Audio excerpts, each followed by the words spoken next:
Zee 24 तास एक पाऊल पुढे। एकीकडे विधानसभेत पोलीस अधिकाऱ्याला केलेल्या मारहाणीमुळे 2 आमदार तुरुंगात गेलेले असताना आता अधिवेशन काळातच आणखी एका आमदाराला अटक होण्याची शक्यता आहे। पुण्यातील हडपसरचे शिवसेनेचे आमदार महादेव बाबर यांचा अटकपूर्व जामीन पुणे सत्र न्यायालयाने फेटाळलाय। विशेष म्हणजे हे आमदार साहेब पोलिसांच्या लेखी मात्र फरार आहेत। पुण्यातल्या हडपसरचे शिवसेनेचे आमदार महादेव बाबर हे पोलिसांच्या लेखी आजही फरार आहेत। विरोधी पक्षाच्या प्रचार कार्यालयाची तोडफोड केल्याप्रकरणी ते गोत्यात आले।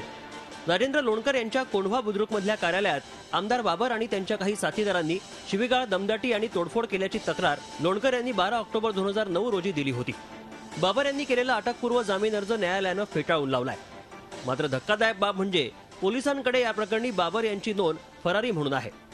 आमदार म्हणून शहरात सर्वत्र सार्वजनिक कार्यक्रमात दिसणारे बाबर 4 वर्ष पोलिसांच्या लेखी फरार कसे, हा प्रश्न मात्र पोलिसांच्या कार्यक्षमतेवर प्रश्नचिन्ह निर्माण करणारा आहे।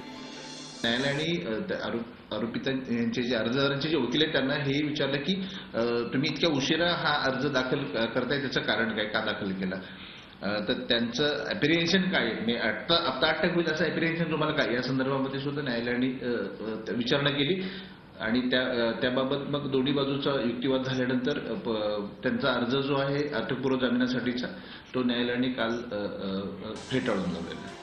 पुणे ग्रामीण पोलिसांच्या हवेली पोलीस स्टेशनमध्ये हा गुन्हा दाखल करण्यात आला होता। या प्रकरणी एकूण 7 जणांवर गुन्हा दाखल करण्यात आलाय। त्यातील 5 आरोपींविरुद्ध पोलिसांनी कोर्टात चार्जशीट दाखल केलं। मात्र बाबर आणि गव्हाणे हे दोघं फरार असल्याचं पोलिसांनी म्हटलं आहे। या साऱ्या प्रकरणांवर प्रतिक्रिया देण्यासाठी आमदार बाबर मात्र उपलब्ध होऊ शकले नाही। आता बाबर यांना फरारी घोषित करणारे पोलीस यापुढे काय कारवाई करतात हे पाहणं महत्त्वाचं ठरणार आहे। झी 24 ताससाठी कैलासपुरी, पुणे। झी 24 तास एक पाऊल पुढे।